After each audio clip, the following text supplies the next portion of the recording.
Welcome back to the Caregiver Minute, where every weekday family and professional caregivers gather to refine their skills, gain inspiration, and prepare to serve. Several years ago, when I was running a memory care community, I saw a pattern that developed year after year. We would go into the winter months, and after a little while, our residents would just not be very engaged. They didn't come out as much. They tended to be grumpier. They didn't participate in as many activities. And when springtime would roll around, it's like the whole world would just wake up for them. They were happier, they wanted to do things, they were more engaged, and they didn't tend to have as many health problems either. I've come to realize over time that this change is heavily influenced by vitamin D production. Now, most people know that vitamin D is produced when ultraviolet light hits the skin and it converts cholesterol into vitamin D. What most people don't realize is how important vitamin D is to our health. Did you know that vitamin D influences the expression of over 1,000 genes in the body? That's just mind-blowing to me. And technically, it's a hormone. This hormone is so important that our immune system really depends on it. And one of the reasons that we have cold and flu season is that we also have vitamin D deficiency season. Now, one of the reasons that I mention this is that in much of the world, at least much of the world that's watching the Caregiver Minute, it is still winter time, and people are deep enough into the winter months that their vitamin D3 level has really dropped off.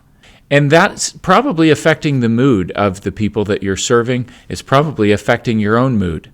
People ask me all the time, Eric, how much vitamin D should I take? Well, that's a difficult thing to answer. It's a good question, but it's tough to just shoot from the hip and say, well, go get a supplement that's 2,000 international units or 5,000 IUs. The reality is everyone absorbs D3 a little bit differently. Some people have some genetic challenges that make it really hard to absorb vitamin D3. And those people might have to take 15,000 IUs a day to be optimal. Really, the only way that you can tell is to do a blood test and measure where you are. Clinical deficiency starts when you drop below 30. An optimal spot would be 60 to 80. The only way to really dial that in is measure where you're starting, apply an intervention, start taking a certain amount of D3, wait a month or two, and retest, and then just kind of dial it in until you get to that sweet spot. You might consider doing a simple blood test for you or the people that you're serving to try to figure out where their D3 level is in these winter months and really adjust it so that they have the benefit of that sunshine vitamin even when the sunshine is not quite out as much.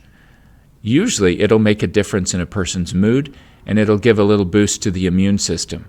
Maybe you or they will be a little bit less likely to get sick. What a blessing that would be. One last thing that I should mention about vitamin D3 is that it's fat soluble. Now, a lot of people take pills in the morning on an empty stomach. They just pop them in and move on with their day. When it comes to vitamin D, it's really important to take it with some food, especially with a little bit of fat, so that you can absorb it better. Well, as always, if you have questions about anything that we've talked about here on the Caregiver Minute, you're welcome to reach out to us at A Mind for All Seasons. We would be happy to give you further insight and guidance that might be valuable to you and the people that you serve. Thanks for watching. I'll see you again tomorrow for another episode of the Caregiver Minute.